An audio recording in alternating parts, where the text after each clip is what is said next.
नमस्कार दोस्तों, आप सभी का बहुत बहुत स्वागत है PTs IAS academy current affair editorial analysis के हमारे इस सीरीज में।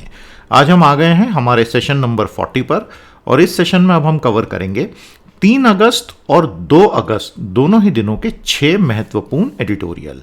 ये रहे आज के हमारे 6 इंपॉर्टेंट एडिटोरियल। बहुत ज़बरदस्त लर्निंग आज होने वाली है, तो तैयार हो जाइए 3 और 2 अगस्त के हमारे 6 एडिटोरियल्स के लिए।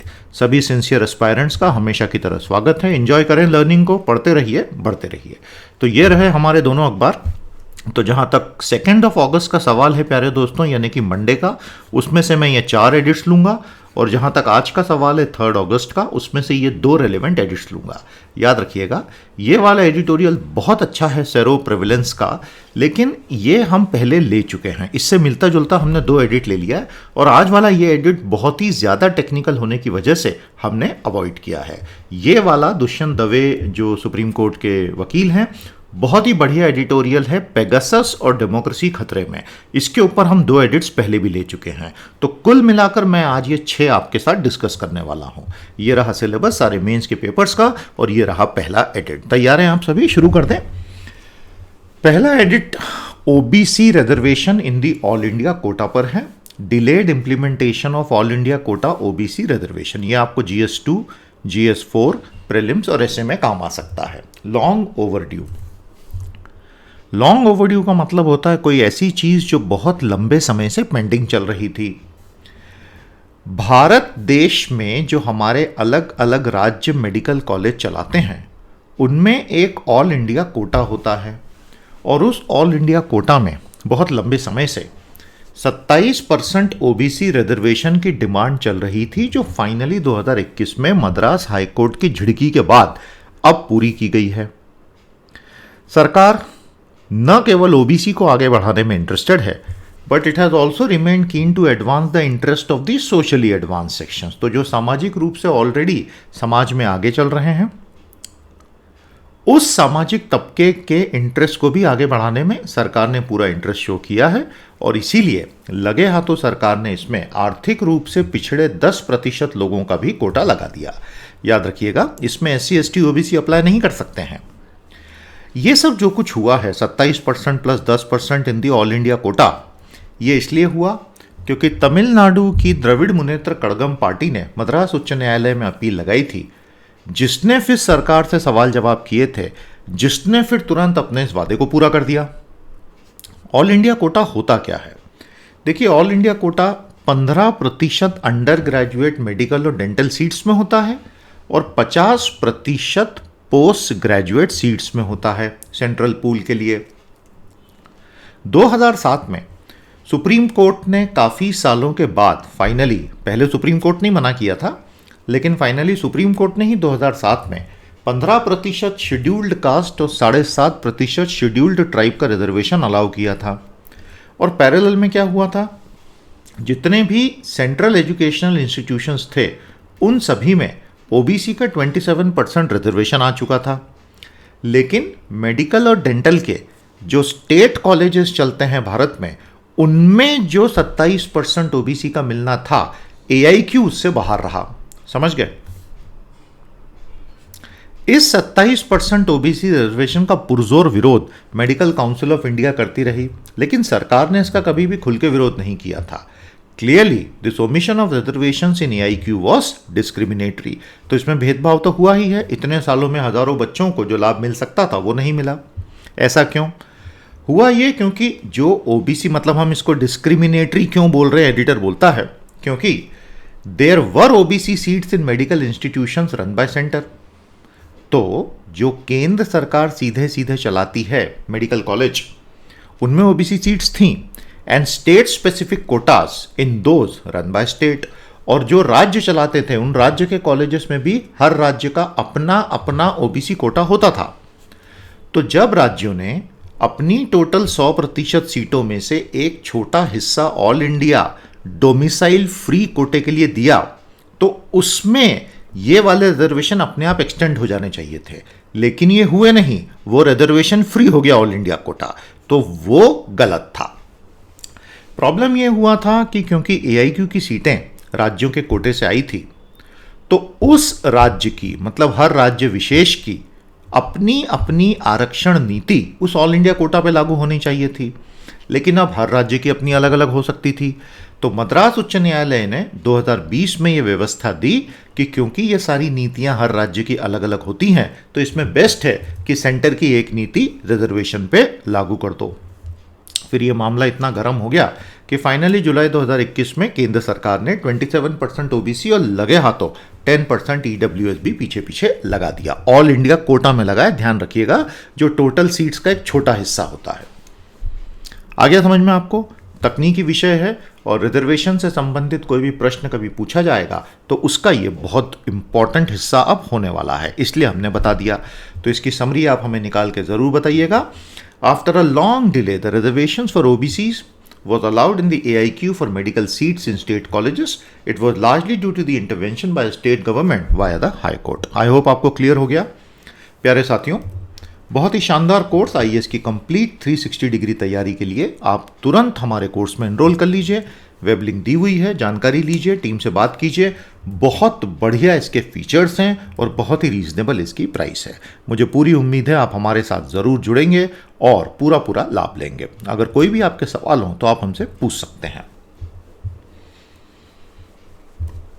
शुरू करते हैं आज का दूसरा एडिटोरियल, इंडियाज ओलंपिक परफॉर्मेंस। प्यारे दोस्तों, ये मैं 2 अगस्त से लेकर आया हूं, तो मुझे आप माफ करेंगे, इसमें कुछ चीजें जो 3 अगस्त को ही खासतौर पर हॉकी के क्षेत्र में, वो इसमें कवर नहीं हुई होंगी। प्रीलिम्स, जीएस2 और ऐसे। देखिए होता क्या है, भारत जब जब ओलंपिक्स के लिए जाता है तो उसके कुछ महीने पहले से उम्मीदें काफ़ी तेज़ हो जाती हैं, काफ़ी बढ़ जाती हैं और सभी चाहते हैं कि हमारे खिलाड़ी बहुत अच्छा परफॉर्म करें। निश्चित तौर पर कुछ मेडल्स हम ज़रूर जीत के लाते भी हैं, हालांकि कभी भी हम ऐसा नहीं होता कि 200 मेडल ला रहे हैं, लेकिन कुछ ना कुछ एक्सेप्शनल परफॉर्मर्स अपना जादू दिखा ही देते हैं। भारत ने नॉर्मली सिंगल डिजिट में मेडल हमेशा से कमाए हैं और टोक्यो ओलंपिक में भी मोटे मोटे तौर पर वही कहानी रिपीट हो रही है। 2021 की हमारी सबसे शानदार इनिशियल शुरुआत मीराबाई चानू के सिल्वर से हुई, 49 केजी कैटेगरी वेट लिफ्टर। उसके बाद बॉक्सर लवलीना बोर्गोहेन का वेल्टर वेट गारंटीड ब्रॉन्ज और बैडमिंटन स्टार पीवी सिंधु का ब्रॉन्ज, और इन तीनों ने नाम रोशन कर दिया भैया देश का। उसी के साथ भारत में बहुत सारे सवाल जवाब उठने लग गए कि भाई ओलंपिक में अगर हमें 40-50 मेडल कभी लाने हैं तो हमें क्या करना होगा। तो मैं आपसे पूछता हूं, क्या आप हमें बता सकते हैं, अगर भारत को ओलंपिक सुपर पावर बनना है, 40-50 मेडल एक साथ लाने हैं, तो क्या आप कोई पॉलिसी बता सकते हैं, कोई रोड मैप बता सकते हैं कि how exactly can we reach there? बताइएगा। The risk sporting culture of North East was in full display, और मीराबाई और लवलीना की जो इनर स्ट्रेंथ और हार्डवर्क है वो भी बिल्कुल क्लियर था। स्पोर्ट्स अथॉरिटी ऑफ इंडिया का सपोर्ट तो खैर है ही। सिंधु कई वर्षों से बहुत ही कंसिस्टेंट प्लेयर और विनर रही हैं और रियो में भी सिल्वर जीत के लाई ही थी। इस बार भी उम्मीद थी कि गोल्ड आएगा, दुर्भाग्यशाली रही। ये खेल ही ऐसा है कि इसमें बहुत माइनर लेवल पे फर्क पड़ जाता है। भारत की हॉकी टीम्स में, फिर वो बॉयज़ की हो या गर्ल्स की हो, मेल हो या फीमेल हो, एवरग्रीन हॉकी होप्स अपने साथ लेके गए थे। और जब उन्होंने ऑस्ट्रेलिया को बीट किया, और men already beat Great Britain 3-1 in the quarter final, तो इस प्रकार से हमने उसको भी बहुत अच्छे से परफॉर्म करते हुए देखा। 1980 में हम स्वर्ण पदक जीत के लाए थे। उसके बाद पूरा एस्ट्रो टर्फ कल्चर आने के बाद, हॉकी की स्पीड बढ़ जाने के बाद कुछ सालों तक, कुछ ओलंपिक्स तक हम पिछड़ गए, लेकिन अब हम फिर से पेस पकड़ चुके हैं और इस बार उम्मीद है कि दोनों टीमें बहुत अच्छा करेंगी। पैरेलल में कमलप्रीत कौर ने बहुत बढ़िया डिस्कस थ्रो परफॉर्मेंस किया और गोल्ड की उम्मीद जताई। अनफॉर्चुनेटली फाइनल कंपटीशन में वो 6ठे नंबर पर रहीं। अब आप देखिए, इतने अच्छे प्लेयर्स के लिए भी कितना कठिन है Olympics. Sadly boxing, shooting and archery में बहुत उम्मीदें थीं, ये साल उतना लकी नहीं रहा। चलिए कोई बात नहीं, अगले ओलंपिक्स में निश्चित तौर पर परफॉर्मेंस आएगा।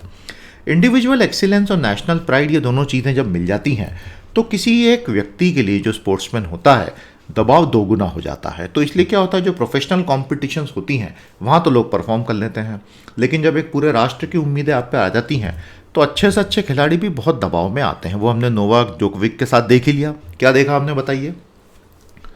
सिमोन बाइल जो अमेरिका के जिम्नास्ट हैं, उन्होंने कुछ कंपटीशन से अपने आप को बाहर कर लिया क्योंकि उन्होंने कहा कि मैं ट्विस्टीज़ नाम की मेंटल हेल्थ प्रॉब्लम से जूझ रही हूँ, उसमें 3D ओरिएंटेशन खत्म हो जाता दिमाग का। तो उन्होंने कहा मरने से तो गर्दन ही टूट जाएगी मेरी, तो मैं अभी कुछ समय के लिए बाहर जा रही हूँ। और टेनिस चैम्प जो है नोवाक जोकोविक, वो भी बहुत ज़्यादा हारने के बाद अपना कूल लूज़ कर गए और 2 बार उन्होंने अपना रैकेट ही फेंक के मारा।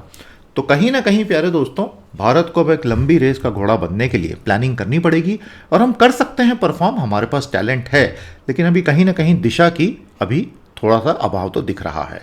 5, 6, 7, 8 मेडल तो हम हमेशा लाते रहे हैं, लेकिन मैं कह रहा हूँ 30, 40, 50 मेडल अगर लाने हैं तो फिर तो अप्रोच हमको बहुत बदलनी ही होगी।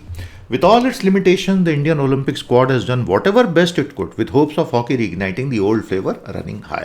बहुत बहुत बधाई हो सभी लोगों को जिन्होंने इतना ज़बरदस्त परफॉर्म किया, जबकि हम सभी जानते हैं कि भारत के समाज में खेलने कूदने को बहुत अच्छा नहीं माना जाता है और सारा ध्यान इस पे होता है कि भाई किसी तरह एजुकेशन लो, नौकरी लो और अपने आप को सिक्योर करो। ऐसे में स्पोर्ट्स पर्सन आगे आते हैं तो ये बहुत क्रेडिटेबल है और 100% इन लोगों की तारीफ करना तो बनता है। बहुत ही शानदार, बहुत ही हटके और बहुत बहुत नए किस्म का एडिट आया भैया प्रीलिम्स GS3, और ऐसे के लिए बहुत यूजफुल होगा। Nuclear and space race for the billionaires. प्यारे दोस्तों, दुनिया में अरबपति लोग अलग अलग तरीकों से अपने बिलियंस का इस्तेमाल न्यूक्लियर रेस के लिए और स्पेस रेस के लिए कर रहे हैं, और इस सब का असर दुनिया पर क्या होगा वो अब हम समझने जा रहे हैं। ये एक ऐसा इंसाइट है जो कोई ऐसा व्यक्ति ही दे सकता है जिसने बरसों तक न्यूक्लियर और स्पेस में काम किया है, और आज के जो ऑथर हैं ये भाई साहब बहुत टॉप लेवल पर न्यूक्लियर में काम कर चुके हैं। क्या कहते हैं ऑथर? एक अरबपति व्यक्ति जेफ बीजोस अंतरिक्ष की छलांगें भर रहा है, और दूसरा अरबपति व्यक्ति बिल गेट्स, उसके अपने परमाणु सपने हैं, और वो एक नए प्रकार का फास्ट ब्रीडर न्यूक्लियर रिएक्टर बना के सारी दुनिया को बेचना चाहता है। दोनों ही इन अरबपतियों का ये दावा है कि वो जो कुछ कर रहे हैं पृथ्वी को बचाने के लिए कर रहे हैं, क्लाइमेट चेंज से लड़ने में मदद करने के लिए कर रहे हैं। और जब उनसे पूछा गया कि भैया कैसे, तो जेफरी बीजोस ने क्या कहा? देखिए, all I need to do is take all the heavy polluting industry right into the space and keep it beautiful। सही बात है। और गेट्स ने कहा कि भाई ये तो क्लीन एनर्जी है। हालांकि न्यूक्लियर के साथ भी रेडियो एक्टिव वेस्ट को आप कैसे मैनेज करोगे वो एक चैलेंज होता है, और दूसरा न्यूक्लियर में सिविल रिएक्टर से निकलने वाले प्लूटोनियम का एनरिचमेंट करके वेपन्स ग्रेड बॉम्ब्स तो बनाए ही जा सकते हैं, तो न्यूक्लियर प्रोलिफरेशन हो सकता है, उस पर बिल गेट्स फिलहाल चुप बैठे हैं। इंटरनेशनल एटॉमिक एनर्जी एजेंसी, जिसमें भाई साहब ने लंबे समय तक काम किया, ऑथर ने, उन्होंने बताया कि देखो दादा, हमने 2007-8 में एक रिपोर्ट बनाई थी और उसमें हमने देखा था 2020 के बाद दुनिया का न्यूक्लियर भविष्य क्या होने वाला है। और उस रिपोर्ट ने बताया था कि 2 सबसे बड़े चैलेंज होंगे दुनिया के सामने। पहला होगा कि अपनी एनर्जी की नीड्स को कैसे फुलफिल करें, और दूसरा होगा जलवायु परिवर्तन। और तब सारी दुनिया ने माना था कि न्यूक्लियर बहुत अच्छा सॉल्यूशन है, लेकिन ऐसा होता है कि the best laid plans of men and mice can go awry, और वही हुआ। 2011 में जापान के फुकुशिमा न्यूक्लियर प्लांट में हुई भयानक दुर्घटना ने सारे दुनिया के न्यूक्लियर जोश को ऐसा ठंडा किया कि पूरा परसेप्शन उल्टी दिशा में चला गया। अब सारी दुनिया एक चीज बोलने लग गई कि न्यूक्लियर तो सेफ ही नहीं है, और बहुत से देशों ने अपने न्यूक्लियर प्लान को गुड बाय कर दिया, रशिया, चाइना, इंडिया को छोड़ के। भारत ने अपने लायबिलिटी लॉस की वजह से कि भाई अगर हमने विदेश से कोई न्यूक्लियर संयंत्र इंपोर्ट किए हैं तो उन इंपोर्टेड रिएक्टर्स में एक्सीडेंट होगा तो जिम्मेदार कौन? तो सरकार ने बोला कि जो मैन्युफैक्चरर है वो जिम्मेदार होगा। मैन्युफैक्चरर्स बोलते रहे कि ये क्लॉज होगा तो कोई आपको बेचना चाहेगा नहीं, लेकिन लायबिलिटी लॉस हमने डाइल्यूट नहीं किए। स्थानीय प्रोटेस्ट जहां जहां प्लांट लगने थे वो काफ़ी होते हैं, तो इस वजह से भारत में बहुत तेजी से न्यूक्लियर नहीं बढ़ पाया। आज भी हम 6.8 गीगावाट की इंस्टॉल्ड कैपेसिटी पे बैठे हुए हैं। हमारी टोटल बिजली की कैपेसिटी हो गई है 384 गीगावाट। 2030 तक हम जाएंगे 1000 गीगावाट। तो भारत ने उसके बाद क्या कहा कि स्वदेशी संयंत्र लगाएंगे दादा हम तो। आज यानी 2021 में अचानक से सारी दुनिया को ग्लोबल वार्मिंग की समझ आ गई है, और उसकी वजह से लोग न्यूक्लियर फिर से करने लग गए। जापान और जर्मनी ने अपने न्यूक्लियर रिएक्टर्स को फिर से चालू कर लिया है। पहले ये सब बंद करके बैठ गए थे, लेकिन अब सबको ये समझ में आ गया है कि न्यूक्लियर पावर उस पैमाने पे शायद हम कभी भी नहीं बना पाएंगे कि ग्लोबल वार्मिंग को टैकल कर पाए।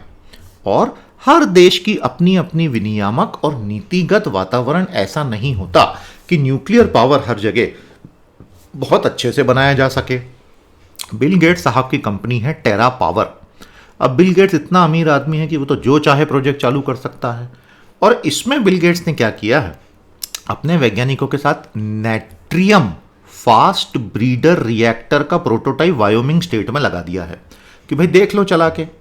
अमेरिकी सरकार ने इस प्रोजेक्ट को $80 मिलियन की सब्सिडी भी दी है। मतलब आप देखिए, बहुत ही मजे की स्थिति है। दुनिया के सबसे रईस लोग जिनकी दौलत 100 अरब डॉलर से ज्यादा की है, वो भी सब्सिडी लेने का एक मौका सरकार से नहीं छोड़ते हैं। तो अगर आप इस धोखे में हैं कि दुनिया में केवल गरीब लोग सब्सिडी लेते हैं, तो मेरे ख्याल से आज आपका ये गुमान भी और ये धोखा भी मैंने दूर कर दिया कुछ हद तक। मैंने मतलब ये भाई साहब ने, एडिटर ने। कई लोग ये कहते हैं कि बिल गेट्स का जो सपना है कि छोटे छोटे पहले से फैक्ट्री में रेडी मॉड्यूलर पावर प्लांट में बेचूंगा, ये सेफ होंगे, चीप होंगे, सारी दुनिया में फटाफट बिकेंगे और उससे अमेरिका को लाभ होगा और दुनिया भर में न्यूक्लियर बढ़ेगा तो क्लाइमेट चेंज कंट्रोल में आएगा और इससे चाइना रशिया से अमेरिका कंपीट कर पाएगा। लेकिन ये बात इतनी सीधी नहीं है। कुछ विधि निर्माता अमेरिका के, यानी मेंबर्स ऑफ द कांग्रेस, यानी कि सेनेटर्स और रिप्रेजेंटेटिव्स, वो बिल गेट्स का बहुत विरोध कर रहे हैं और वो ये बोल रहे हैं कि इनर्ट यूरेनियम को प्लूटोनियम में जो कन्वर्ट करेगा और उसके बाद उस प्लूटोनियम को फ्यूल में यूज करेगा, क्योंकि प्लूटोनियम से ही बॉम्ब बनते हैं, तो परमाणु हथियार प्रसार का खतरा बहुत भयंकर होगा। ये लॉ मेकर्स अमेरिका के बिल गेट्स से और इसकी कंपनी टेरा पावर से एक सवाल पूछ रहे हैं कि क्या आप इसकी जिम्मेदारी लोगे कि सारी दुनिया में जो आपके दसों या सैकड़ों पावर प्लांट आपने बेचे, उनसे निकलने वाला एनरिच्ड प्लूटोनियम आगे बमों में यूज नहीं होगा इतनी बड़ी चेन में? अब इस पे तो जिम्मेदारी कोई कैसे ले सकता है? बिल गेट्स कहते हैं कि नेट्रियम की जो ईंधन होगा वो U-235 होगा केवल 20% एनरिचमेंट में, और ये उतना खतरनाक नहीं होता जो प्लूटोनियम बम में लगते हैं। लेकिन क्या बिल गेट्स ये जिम्मेदारी लेने को तैयार हैं कि U-235 20% एनरिचमेंट को लोग अपने अलग अलग सेंट्रीफ्यूज में आगे और एनरिच नहीं करेंगे? आज की तारीख में भारत के जो फास्ट ब्रीडर रिएक्टर हैं वो IAEA के इंस्पेक्शन में नहीं आते हैं और यहीं से हमारे न्यूक्लियर वेपन्स का बेसिक फ्यूल तैयार होता होगा। चाइना भी 2 नए रिएक्टर्स बना रहा है। गेट्स के विरोधी ये भी कहते हैं कि छोटा आकार न्यूक्लियर पावर प्लांट का एक बहुत ही खोखला लॉजिक है और होगा क्या कि जैसे ही काम शुरू हो जाएगा और इनको ऑर्डर मिलना शुरू होंगे तो गेट्स की कंपनी वो न्यूक्लियर पावर प्लांट का साइज एकदम से बढ़ा देगी। वो तो अभी सिर्फ बोल रहे हैं बोलने के लिए। अमेरिका के ही भूतपूर्व 2 राष्ट्रपति जेराल्ड फोर्ड और जिमी कार्टर ने प्लूटोनियम फ्यूल संयंत्रों के वाणिज्यिकरण का पुरजोर विरोध किया था 1960s, 70s, 80s में। उन्होंने ये कहा था कि जब तक सारी दुनिया में परमाणु बमों के प्रसार को रोकने के लिए बहुत तगड़ी व्यवस्थाएं न बन जाएं, इस तरह से कमर्शलाइजेशन बिल्कुल न होने दिया जाए। लेकिन वही प्रोग्राम आज बिल गेट्स लेकर आ गए हैं। तो ये जो अरबपति लोग हैं, ये दुनिया की शायद मदद करें ना करें, लेकिन अपने अरबों डॉलरों को बढ़ाने में वो सारी मदद जरूर कर रहे हैं। तो ये कहानी थी the draw of space and nuclear technology. यहां पे द ड्रॉ से मतलब है अट्रैक्शन। आ गया समझ में? तो दुनिया एक बड़े इंटरेस्टिंग फेज में आ गई है जहां सबसे बड़ी नीतियां दुनिया के सबसे रईस लोग बना रहे हैं। The private sector space and nuclear initiatives by billionaires are theoretically to save the world from imminent crisis, but may plunge the world into totally new crisis of their own. Imminent word इसमें एक use हुआ है, उसका meaning हमें बताएंगे। बहुत प्यारा शब्द है। प्यारे दोस्तों, आज का हमारा चौथा एनालिसिस रेडी है। भारतीय अर्थव्यवस्था में आ चुका ठहराव, जिसके साथ साथ मुद्रास्फीति भी बैठी हुई है उसके सिर पे। India's own version of stagflation. ये स्टैगफ्लेशन बड़ा डरावना शब्द है क्योंकि ये 2 शब्दों से मिलकर बनता है भैया। पहला है स्टैग्नेशन, स्टैग्नेशन का मतलब होता है ठहराव, और दूसरा है इन्फ्लेशन, इन्फ्लेशन का मतलब होता है मुद्रास्फीति। समझ गए दोस्तों? A cycle of low growth higher inflation. Prelim GS2 3 ऐसे में काम आएगा। कुछ एक्सपर्ट्स ऐसा कह रहे हैं कि क्यों टेंशन लेते हो, क्यों लोड लेते हो, कुछ मत करो, इकोनॉमी अपने आप ठीक हो जाएगी। याद करो, अमेरिका में 1929 में ग्रेट डिप्रेशन आया था, 1940s आते आते अमेरिका की इकोनॉमी में क्या बाउंस बैक आया था, यही भारत में भी होगा। ऑथर कहते हैं जितने भी एक्सपर्ट इस तरह के ख्याली पुलाव पका रहे हैं, उन ख्याली पुलाव पकाने वालों ने 4 बड़ी गलतियां इस लॉजिक में कर दी हैं। उन्होंने ना तो डिमांड साइड के बारे में सोचा, ना इन्फ्लेशन के बारे में सोचा, ना इंटरेस्ट रेट के बारे में सोचा, और ना ही बैंकिंग एनपीएस के बारे में सोचा है। और ये बोलते हैं ऑथर कि मैंने बहुत सोचा है, रातों की नींदें उड़ चुकी हैं मेरी, और मेरी उन रातों की नींदों की खातिर ही मेरी बात सुन लो। चलो सुन लेते हैं सर। First, demand. अमेरिका ने 1930s में ग्रेट डिप्रेशन के बाद एक बहुत ही अजीबोगरीब जगह से डिमांड बढ़ती देखी, और वो थी सेकेंड वर्ल्ड वॉर। और अमेरिका ने अपनी इंडस्ट्रियल कैपेबिलिटीज को इतनी भयंकर स्पीड से सेकेंड वर्ल्ड वॉर में बढ़ाया कि डिमांड अपने आप बढ़ गई। 2021 के इंडिया में क्या कोई ऐसा वर्ल्ड वॉर आ रहा है जिसमें हमारा इंडस्ट्रियल प्रोडक्शन बढ़ने वाला है? क्या कोई ऐसा अचानक से आने वाला इंडस्ट्रियल प्रोडक्शन का कोई प्लान है जिसमें डिमांड एकदम से बढ़ेगी? अब आप में से कुछ लोग सोच रहे हैं कि सर एक प्रोडक्शन लिंक्ड इंसेंटिव स्कीम आई है ना। जी हाँ, बिल्कुल आई है, लेकिन याद रखिएगा PLIS mainly manufacturing and exports वाली स्कीम है।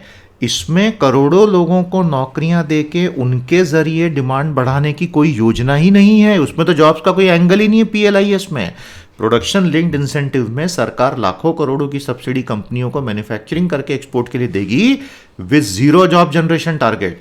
तो जो इसको उससे कंपेयर कर रहा है, मैंने आपको अपनी तरफ से बताया, ये भाई साहब ने ये लॉजिक नहीं दिया, ये मैं दे रहा हूं कि वो पूरा का पूरा लॉजिक ही गलत हो जाएगा। आपको बात समझ में आ गई? तो भारत में ऐसा कोई प्लान तो है नहीं। दूसरा, पश्चिम के देशों के सेंट्रल बैंकों ने, जैसे कि US federal reserve, European central bank, इन्होंने जो स्टिमुलस दिए हैं बहुत भयंकर, उससे डेफिनेटली मदद होगी। लेकिन भारत में केवल एक सेक्टर है जो उसका सबसे बड़ा फायदा लेके जाएगा, और वो है इंडियन आईटी एक्सपोर्ट्स। दूसरों को नहीं मिलेगा। तो मतलब डिमांड साइड के लिए अभी हमने कुछ भी नहीं किया, तो इकोनॉमी नॉर्मल कैसे होगी? दूसरा एंगल है मुद्रास्फीति का पूरा झगड़ा। सबसे पहली बात यह है कि पिछली कई तिमाहियों से हमारा जीडीपी का रेट गिरता चला गया है, और आज अगर 2021 में ग्रोथ दिख रही है तो वो तो लो बेस इफेक्ट की वजह से, क्योंकि पिछले साल हालात इतने खराब थे कि इस साल वो अपने आप बेस कम होने से अच्छे दिखते हैं। आप समझ गए, आर्टिफिशियल बूस्ट हो जाता है। अब समस्या ये है कि इन्फ्लेशन अचानक से भारत में बहुत बढ़ गया है, वो होलसेल प्राइस इन्फ्लेशन हो या कंज्यूमर प्राइस इन्फ्लेशन हो। और वो क्यों बढ़ा, उसके लिए ऑथर दो कारण बताते हैं। पहला कारण बोलते हैं इंपोर्टेड इन्फ्लेशन। बहुत ज़्यादा जो जिन्सों की कीमतें बढ़ गई, कमोडिटी यानी कि जिन्स, उसमें मेटल्स आ गए, क्रूड फ्यूल्स आ गए, सारी चीज़ें आ गई, एग्रीकल्चरल गुड्स आ गए, इनकी कीमतें बहुत बढ़ी। तो ये आपने इंपोर्ट किया तो आपने इन्फ्लेशन इंपोर्ट कर लिया। दूसरा है लूज मॉनेटरी पॉलिसीज। दुनिया भर में मौद्रिक नीतियां एकदम ही सरकारों ने लूज करवा दी। सेंट्रल बैंक्स ने इंटरेस्ट रेट बहुत गिरा दिए, लिक्विडिटी बहुत बढ़ा दी, जो कि भारत में आरबीआई ने भी किया। तो वो पैसा एफपीआई के जरिए भारत के स्टॉक मार्केट में आ गया। आप देखिए ना, आज ही हमारा एनएसई और हमारा निफ्टी और हमारा बीएसई और सेंसेक्स आसमानों की ऊंचाइयां छू रहे हैं, जबकि वास्तविक अर्थव्यवस्था में 80% लोगों की हालत एकदम अलग है। तो ये दोनों चीज़ें अलग अलग चल रही हैं। अब क्या हुआ, ये पैसा हमारे स्टॉक्स में आया तो ओवरऑल मार्केट कैप इंडिया का धीरे धीरे बढ़ने लगा, इंडिविजुअल स्टॉक प्राइसेस बढ़ने लगी। लेकिन भारत का मार्केट कैपिटलाइजेशन अगर दुनिया में हम कंपेयर करें तो आज भी बहुत कम है। तो फाइनेंशियल एसेट प्राइस इन्फ्लेशन यानी शेयरों की कीमतों का बढ़ना, वो केवल भारत के एक बहुत छोटे सेगमेंट का फायदा करा के जा रहा है। मेजॉरिटी इंडियन स्टॉक मार्केट में निवेश ही नहीं करते हैं। तो उनका क्या होगा, उनकी वेल्थ इस इन्फ्लेशन की वजह से लगातार घटती जा रही है, और साथ ही में जबरदस्त अप्रत्यक्ष कराधान ने कमर तोड़ के रखी हुई है। देखिए, ये बात तो सच है दोस्तों। मैं कल बैठ के ऑफिस में अपने सारे बिल चेक कर रहा था, तो लगभग सभी चीजों के दाम 5, 10, 15, 20, 25, 30, 35% बढ़ गए पिछले 6 महीने में। मतलब ईटेबल्स की बातें करूं, स्टैंडर्ड, तो सब चीजों के दाम बढ़ चुके हैं। मैंने कंपेयर कर करके देखा, और सभी लोगों ने बढ़ा दिए दाम, क्योंकि हालात टैक्सेशन और बाकी चीजों से, इन्फ्लेशन से बहुत दिक्कत आ रही है। फ्यूल टैक्सेस ने हाउस होल्ड सेविंग्स को बुरी तरह से प्रभावित किया है, और हमारी इकोनॉमी में हायर कॉस्ट के रूप में परिलक्षित हो गई हैं, जिससे डाउन द लाइन कॉस्ट बढ़ गई है। आरबीआई फिलहाल आंखें मूंद के बैठा है, क्योंकि अभी उसका मेन लक्ष्य है कि सरकार के बोरिंग टारगेट को मिनिमम इंटरेस्ट रेट पर पूरा करवाना। तीसरा इशू आ गया इंटरेस्ट रेट का। अगर कोई भी एक सेंट्रल बैंक होता है और वो एक बार इन्फ्लेशन को नज़र में ले लेता है, तो वो क्या करता है, वो दो चीज़ों से इन्फ्लेशन को मारता है। पहली बात है कि वो सिस्टम में लिक्विडिटी को कम करता है, तरलता घटाता है, क्योंकि मनी सप्लाई कम होगी तो अपने आप आपका इन्फ्लेशन गिरेगा। और उसके बाद वो रेपो रेट्स को बढ़ाना शुरू करता है, पॉलिसी इंटरेस्ट रेट को। इन दोनों की वजह से कॉस्ट ऑफ मनी बढ़ेगी। अगर कॉस्ट ऑफ मनी बढ़ेगी अब अचानक से, तो आपका एग्रीगेट डिमांड यानी कि ओवरऑल भारत में जो डिमांड है, विच इज एक्चुअली और जीडीपी, वो अफेक्ट हो सकता है नेगेटिवली। और कॉर्पोरेट्स क्या होगा, फिर वो लोन लेके इन्वेस्ट करने की बजाय लोन चुकाना बेहतर समझेंगे। मतलब अब उस स्टेज पर आ गए हैं कि अचानक से इन्फ्लेशन कंट्रोल करोगे तो उसके कुछ शॉर्ट टर्म नेगेटिव प्रभाव भी होंगे। चौथा है एनपीएस। भारत का जो स्मॉल स्केल और मीडियम स्केल सेक्टर है वो एक मिन्स्की मोमेंट फेस कर रहा है। तो ये मिन्स्की मोमेंट क्या होता है? मिन्स्की जो है अमेरिका के एक फाइनेंशियल एक्सपर्ट थे, उनके नाम पर मिन्स्की साइकिल बताई गई है। क्रेडिट साइकिल होती है 3 स्टेजेस की। पहली स्टेज में कॉशियस लेंडिंग, रिस्क अवर्जन। दूसरी स्टेज में जो भरोसेमंद लोग हैं उनको काफ़ी ज़्यादा लेंडिंग। और तीसरे स्टेज में सभी लोग बहुत खुश हैं तो अनाप शनाप लेंडिंग होती है, क्योंकि सब तरफ एसेट प्राइसेस बढ़ रही हैं तो हर कोई खुश है और वो एसेट प्राइसेस के कोलैटरल रख के लोग और लोन ले रहे हैं। लेकिन ऐसे में जो लोग अनवर्दी होते हैं उनको भी लोन मिल जाते हैं। और अगर ऐसे में एसेट प्राइसेस फाइनली करेक्ट होना शुरू हो गई, मास पैनिक सेट्स इन। और एक बार मास पैनिक सेट इन हो गया तो डेटर्स अपना कर्जा चुका नहीं पाते हैं। तो अगर भारत में अब एसेट प्राइसेस गिरी तो ये दिक्कत आएगी। सरकार को कैपिटल इन्फ्यूजन बैंकों में करना बहुत आवश्यक हो गया है। जब तक वो नहीं होगा क्रेडिट ग्रोथ आपकी बहुत शांति रहेगी, ज़्यादा नहीं होगी। तो भारत लो ग्रोथ हायर इन्फ्लेशन साइकिल में आ गया है। और जब तक सरकार कोशिश नहीं करेगी ये चेंज नहीं होने वाला है। तो सरकार क्या करे? हायर डिमांड और हायर ग्रोथ के लिए पुश करे, सारी पॉलिसीज वैसी बनाए। और अगर नहीं किया तो क्या होगा? के शेप रिकवरी चलती रहेगी, बड़े कंपनियां तेजी से आगे बढ़ेंगी, एमएसएमईज का धंधा धीरे धीरे खत्म होता चला जाएगा। लेकिन एमएसएमईज में तो भारत का 90% नॉन फार्म एम्प्लॉयमेंट है, तो उसी के साथ जॉब का सीन बिगड़ता चला जाएगा। तो यह है भारतीय अर्थव्यवस्था की दयनीय स्थिति। और जो है वह तो 2 टूक ऑथर ने बता दिया भैया। आपका क्या कहना है बताइएगा दोस्तों। The Indian economy is in a dire need for government push to create fresh demand, but that's not happening, and rising inflation is being ignored by RBI as stagflation looms.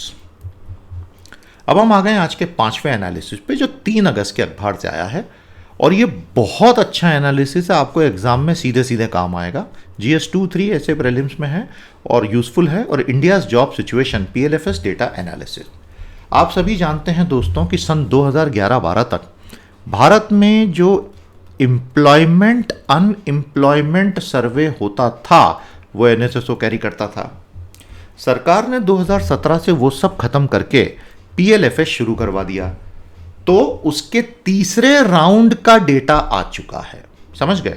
Periodic labour force survey PLFS 2019 जुलाई से जो 2020 जून तक का PLFS का पूरा data आ चुका है। और ये तीसरा राउंड था।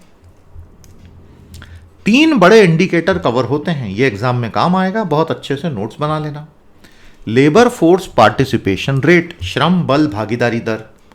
तो ये श्रम बल भागीदारी दर जो LFPR है, ये होती क्या है? प्रपोर्शन ऑफ पॉपुलेशन वर्किंग और सीकिंग वर्क। तो भारत की आबादी अगर 138 करोड़ है, उसमें से कितना प्रतिशत आज या तो नौकरी कर रहा है, और नौकरियां भी 3 प्रकार की आगे डिफाइन करेंगे, या एक्टिवली नौकरियां ढूंढ रहा है। आप समझ गए? उनको भी LFPR में लेते हैं, और बिल्कुल लॉजिकल सी बात है।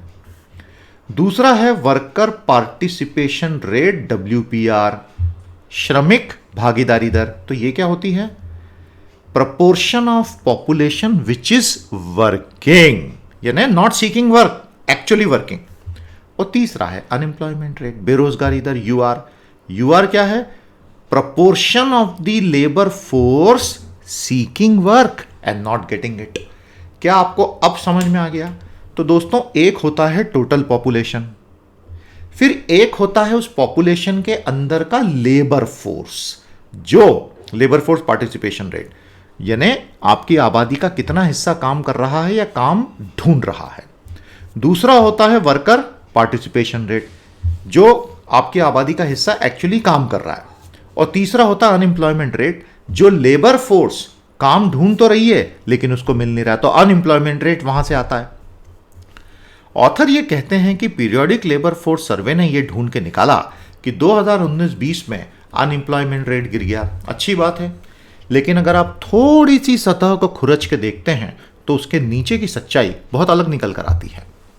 पीएलएफएस 2019-20 एक्चुअली हमें बहुत डिटेल्ड इंसाइट देने वाला था एक ऐसे पीरियड के लिए जिसमें 3 क्वार्टर में तो हमने देखा कि बहुत ज़्यादा स्लो डाउन हुआ, और जो आखिरी क्वार्टर था उसमें काफ़ी ज़्यादा पैंडेमिक की वजह से लॉकडाउन और एम्प्लॉयमेंट का लॉस हुआ। याद रखिएगा, पीरियोडिक लेबर फोर्स सर्वे का जो ड्यूरेशन होता है वो ड्यूरेशन आपका कैलेंडर ईयर या फाइनेंशियल ईयर नहीं होता, जुलाई से जून का होता है। अब आपको समझ में आ रहा है ना।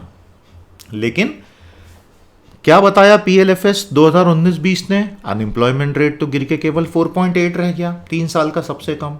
तो ये तो बहुत अच्छी बात है ना? नहीं। एलएफपीआर, डब्ल्यूपीआर और यूआर को 2 तरीकों से मेजर करते हैं। जो सर्वे होता है उसमें लोगों से पूछते हैं आपका काम करने का यूजुअल स्टेटस क्या था। ये पहला तरीका होता है। यूजुअल स्टेटस है ना, पिछले 365 दिन में तुमने क्या किया। दूसरा होता है तुम्हारा करंट वीकली स्टेटस क्या है, वर्तमान साप्ताहिक तुम्हारा स्टेटस क्या है। इसमें केवल पिछले 7 दिन का पूछते हैं।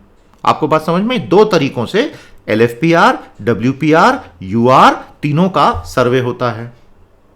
यूजुअल स्टेटस वाले सवाल जवाब में अनएम्प्लॉयमेंट रेट 6.1 से घट के 4.8 हो गया। तो ऐसा क्यों हुआ? देखिए, ऐसा इसलिए हुआ कि हमारा लेबर फोर्स पार्टिसिपेशन रेट बढ़ के 36.9 से 40.1% हो गया। यानी पूरी आबादी में इतने लोग या तो काम कर रहे थे या काम ढूंढ रहे थे। वर्कर पार्टिसिपेशन रेट 34.7 से बढ़ के 38.2% हो गया। आबादी का इतना प्रतिशत काम कर रहा था, तो टोटल लेबर फोर्स बढ़ा, टोटल वर्कर्स लेबर फोर्स में भी बढ़ गए और अनएम्प्लॉयमेंट रेट कम हो गया। लेकिन ऐसा कैसे हो सकता है जब 3 क्वार्टर में जीडीपी घटता गया और चौथे में जीडीपी -23% हो गया? तो ये कैसे पॉसिबल है? ये आंकड़े ये इसलिए पॉसिबल हैं क्योंकि हमारी लेबर फोर्स की पूरी संरचना ही बदल गई। कैसे बदल गई? ऑथर कहते हैं कि पीएलएफएस में वर्कर्स की 3 कैटेगरीज होती हैं। सेल्फ एम्प्लॉयड, स्वनियोजित, on account workers, employers, unpaid helpers in family businesses. ये इंपॉर्टेंट कैटेगरी अभी समझाऊंगा। दूसरा भारत में टाइप ऑफ वर्क होता है regular wage and salary workers. इसमें ऑर्गेनाइज सेक्टर के लोग आ गए। तीसरा होता है कैजुअल लेबरर्स। तीनों कैटेगरीज में ड्रॉप आया, सभी सब कैटेगरीज में ड्रॉप आया, केवल एक कैटेगरी बढ़ती गई जिसकी वजह से अनएम्प्लॉयमेंट रेट घट गई, अनपेड फैमिली हेल्पर्स। अब बोलो। और ये 2018-19 के बाद से लगातार एग्रीकल्चर सेक्टर की वर्कफोर्स बढ़ती चली गई है। इसका मतलब जिन्हें कहीं काम नहीं मिल रहा वो कृषि में घुस रहे हैं, और जहां तक अनपेड फैमिली हेल्पर्स की बात है उनमें ज्यादातर महिलाएं हैं। उन्हें घर के काम के अलावा धीरे धीरे घर का जो छोटा सा एक बिजनेस चलता है साइड में, उसमें काम के लिए लाया गया। एग्रीकल्चर का है, पेटी प्रोडक्शन की इंडस्ट्रीज हैं, उन सब में महिलाएं चली गई, ताकि जो पुरुष कमा रहे थे वो गिरता जा रहा था। तो महिलाएं आएंगी तो थोड़ी सी इनकम बढ़ेगी, तो किसी तरह घर की इनकम मेंटेन हो जाएगी। आपको बात समझ में आ गई? तो ये पूरी कहानी है भैया। तो यूजुअल स्टेटस में तो हमने अनएम्प्लॉयमेंट रेट को गिरते देखा, लेकिन करंट वीकली स्टेटस में जब गए तो अनएम्प्लॉयमेंट रेट 8.8% दिखा, और वो कम नहीं हो रहा है। पीएलएफएस में एक और बहुत बड़ा प्रॉब्लम, एवरेज इनकम थोड़ी सी बढ़ती दिख रही है सैलरीड वर्कर्स की, जबकि हम ये देख रहे हैं कि करोड़ों लोगों की नौकरियां जा चुकी हैं और कंपनियों ने ब्रूटली लोगों को नौकरी से निकाला है। और कंज्यूमर एक्सपेंडिचर के बारे में पीएलएफएस कहता है कि बहुत ज्यादा असर नहीं पड़ा है, लेकिन रियल वर्ल्ड में तो ऐसा हुआ नहीं है ना। आप और हम तो अपनी आंखों से देख रहे हैं क्या चल रहा है। जीडीपी का सबसे बड़ा हिस्सा प्राइवेट फाइनल कंजम्पशन एक्सपेंडिचर होता है भारत में। भारत के टोटल जीडीपी में लगभग 60% जो होता है वो पीएफसी से चलता है, लगभग 60%। बात समझ में आई आपको? इसमें अप्रैल जून 2020 के पीरियड में 26% की गिरावट आ गई थी, और massive earning loss due to lockdown हुआ। मतलब पीएलएफएस में ये एस्पेक्ट गलत कवर हो रहे हैं। अब पीएलएफएस में मेहनत तो हम कर ही रहे हैं, तो क्यों ना उसके क्वेश्चनेयर को 2011-12 वाले एम्प्लॉयमेंट अनएम्प्लॉयमेंट सर्वे की तर्ज पर रीडिजाइन करके हम सही डेटा कैप्चर करें, क्योंकि खर्चा तो हम कर ही रहे हैं। आपको जान के आश्चर्य होगा दोस्तों, भारत में पॉवर्टी लाइन पे आखिरी सर्वे 2011-12 में हुआ था। अभी तक सरकार ने सर्वे ही नहीं किया उस पर। 10 साल से हमारे पास कोई डेटा नहीं है गरीबी पे ऑफिशियल। किसानों की आय पे 2013 के बाद कोई फाइनल सर्वे नहीं हुआ है। और monthly house hold consumer expenditure data 2017-18 में आखिरी बार हुआ, जिसकी रिपोर्ट को सरकार ने खारिज कर दिया क्योंकि वो गिरता हुआ दिख रहा था। तो अगर हमें एविडेंस बेस्ड पॉलिसी मेकिंग आगे करनी है तो आने वाले पीएलएफएस के राउंड में एक स्वर्णिम अवसर है जब हम सही क्वेश्चनेयर से एक झटके में ये सारा डेटा सही मायने में कैप्चर कर सकते हैं। तो सवाल यह है कि क्या वाकई हम वैसा चाहते हैं? The data from 2019-20 PLFS shows certain trends which mask the bigger truth of mass unemployment and lack of earning. With some redesign, PLFS can actually help the government get real data for real policy making. आज का हमारा आखिरी और छठा edit आपको बहुत अच्छा लगेगा, क्योंकि ये कॉन्स्टिट्यूशन, लॉ और पॉलिटी से संबंधित, गरीबी, इनइक्वालिटी और सोसाइटी से संबंधित एक परफेक्ट सिविल सर्विसेज का आर्टिकल है। क्रिमिनलाइजेशन और welfare, there is a choice. प्यारे दोस्तों, सड़कों पे गरीब हैं तो क्रिमिनल लॉस को टाइट करो और इन लोगों को सड़कों से हटाओ ताकि ये कोविड ना फैलाए। ये एक सोच हो सकती है। दूसरी सोच ये हो सकती है कि सड़कों पे गरीब क्यों हैं, उन फैक्टर्स को दूर करो। ये वेलफेयर स्टेट की सोच है। सोच का अंतर है। तो अभी एक भाई साहब ने पिटीशन लगाई सुप्रीम कोर्ट में। वहां से एक बहुत बड़ा सवाल खड़ा हो गया, आर बेगर्स क्रिमिनल्स और are they those who genuinely need welfare? यह सवाल उस पिटीशन से उभर के निकल आया, क्योंकि जब सुप्रीम कोर्ट में एक पिटीशन आई कि भारत के शहरों के सभी पब्लिक प्लेसेस से गरीबों को हटाओ क्योंकि ये कोविड फैला रहे हैं, तो सुप्रीम कोर्ट ने कहा कि हम तुम्हारी पिटीशन इस शर्त पे अलाउ करेंगे कि तुम्हारी पिटीशन का फोकस होगा गरीब क्यों हैं और गरीबों का पुनर्स्थापन हम कैसे करें और गरीबों का वेलफेयर कैसे करें। ये सवाल तुम स्टेट से पूछोगे। तो पिटीशन लगाने वाले के तो बिल्कुल आप ये समझ लीजिए सर मुंडाते ओले पड़ गए। The making of criminal laws actually needs thinking on what should be criminalised. हम जितने भी आपराधिक कानून बना रहे हैं भारत में, वो कानून हम बनाएं, बहुत अच्छी बात है, अपराधियों को तो पकड़ना ही चाहिए, लेकिन वो 3 चीजों पे सोचने के बाद बनाए जाएं भैया, उसके बिना कोई फायदा नहीं है। First, whenever criminal laws are made, it must be thought if the issue that we want to sort out can be resolved using welfare measure. अगर एक कल्याणकारी राज्य की अवधारणा और उसकी गतिविधियों से उन गतिविधियों को खत्म किया जाता है जिसके लिए आप एक आपराधिक कानून बनाने निकले थे, तो welfare measures are much better. जब भीख मांगने को Bombay prevention of begging act 1959 and extended to NCT Delhi में अपराध बताया गया, तो दिल्ली उच्च न्यायालय ने उसे अभी पिछले 2-3 सालों में जब ये पूरी हियरिंग हुई थी अनकॉन्स्टिट्यूशनल करार दिया। दिल्ली हाईकोर्ट ने बोला, ये हर्ष मंदर ने केस लगाया था कि भाई ये कानून कैसा है, इसमें आप बेगर जो बेचारे दबे कुचले मरे पीटे लोग हैं समाज के, जिनके लिए समाज कुछ कर नहीं पाया, उनको अब आप अपराधी भी बता रहे हो, तो ये ठीक नहीं है। तो दिल्ली हाईकोर्ट ने बोला सही बात है, criminalisation of beggary will ensure invisibilisation of beggars. आपने ये बोला कि भीख मांगना एक अपराध है, अब क्या होगा, पुलिस भिखारियों को गायब कर देगी। आप समझ रहे हैं ना, शहरों से भिखारी गायब हो जाएंगे, लेकिन क्या गरीबी गायब होगी? क्या वो कंडीशंस गायब होंगी जिससे कि बेगिंग की मजबूरी पैदा नहीं हो? मतलब बेगर्स तो हैं।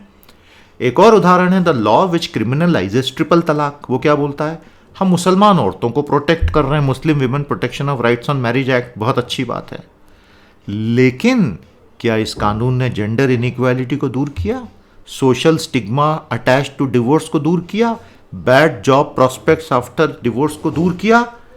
अगर ये प्रॉब्लम दूर नहीं होंगी तो ट्रिपल तलाक की प्रॉब्लम जड़ से कभी खत्म होगी ही नहीं। दूसरा बड़ा मुद्दा है कि जो एकदम हाशिए पे पड़े लोग हैं भारत के, they are very susceptible to being exploited. भाई एक्सप्लॉइटेशन उसका होता है जो एकदम हाशिए पे पड़ा है, पावरलेस है, अनपेड लेबर करवाते हैं, ट्रैफिकिंग हो जाती है, सेक्स वर्क करवाते हैं, बेगिंग करवाते हैं।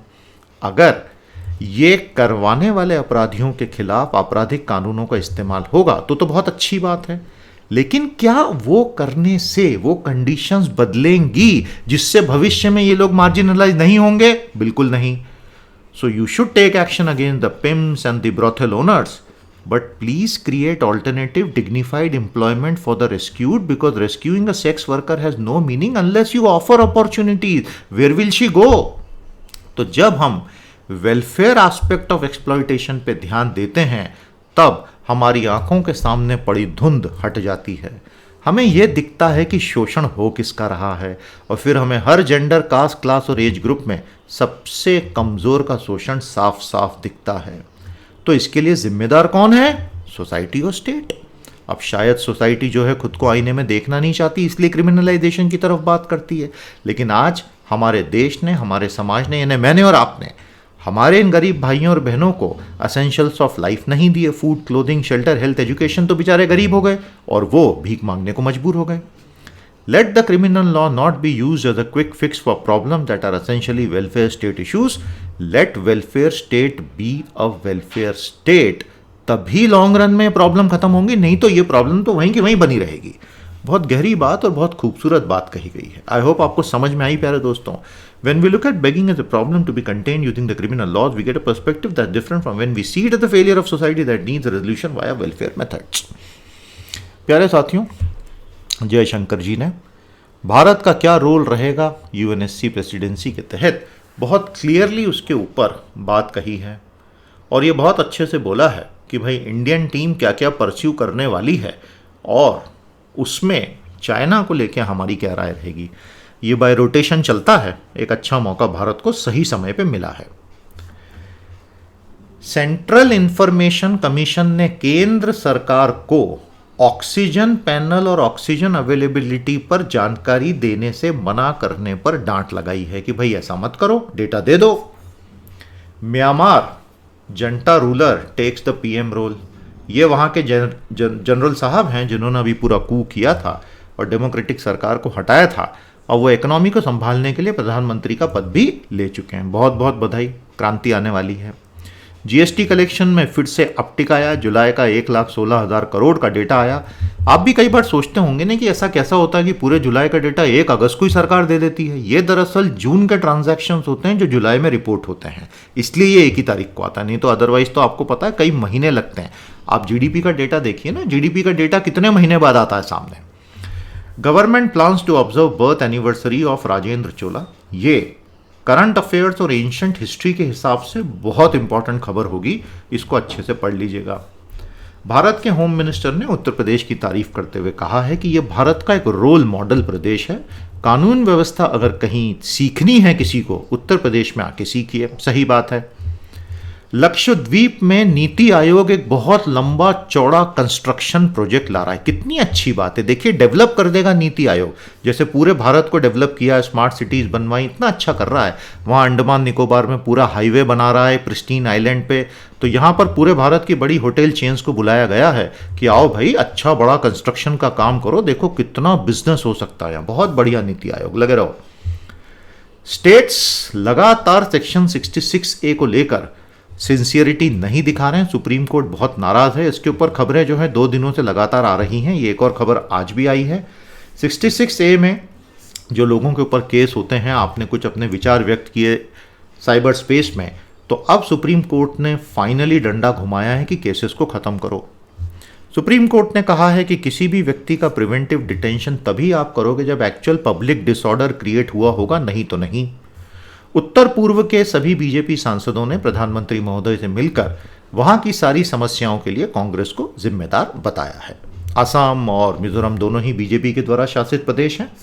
प्रधानमंत्री मोदी ने एक नया ऑनलाइन ई-रुपी पेमेंट सिस्टम चालू किया है, जिस सिस्टम में बेसिकली आप voucher based payment intended to the beneficiary directly via SMS भी दे सकते हैं, ताकि बीच में किसी तरह का कोई घपला नहीं हो।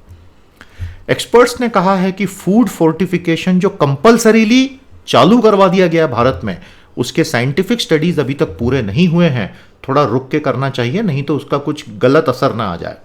चाइना की बाढ़ में मौतों की संख्या लगातार बढ़ती जा रही है और चाइनीज पार्टी वो सारी खबरों को दबाती जा रही है। पैरेलल में चाइना में डेल्टा वेरिएंट के फैलने से बहुत सारे शहरों में पूरा लॉकडाउन लग चुका है। बहुत बड़ी खबर है। अगर कुमार मंगलम बिड़ला बोलते हैं कि मैं अपना पूरा वोडाफोन आइडिया का शेयर होल्डिंग सरकार को हैंडओवर करूंगा, कंपनी को जिंदा रखो, तो ये बताता है कि टेलीकॉम सेक्टर में क्या कुछ हुआ है। और सरकार इसको नेशनलाइज करके कंपनी को जिंदा रखे तो कंपटीशन के लिए बहुत अच्छा हो सकता है। लेकिन जैसा आप हम सब जानते हैं, business is not the business of government. तो ये प्यारे साथियों, हमारा आने वाला कोर्स है 23 अगस्त से। आज की आज जानकारी लेके एनरोल कर लीजिएगा। अब हम आपसे 4 अगस्त को सेशन 41 में भेंट करेंगे। आज हमने आपके साथ काफ़ी समय देके 2 दिनों का पूरा एनालिसिस कंप्लीट करवा दिया है। आई होप आपको मज़ा आया। लाइक और शेयर कर लीजिएगा और ज़रूर चैनल के साथ जुड़ जाइएगा, अपने साथियों को भी जोड़ें। नमस्कार, जय हिंद।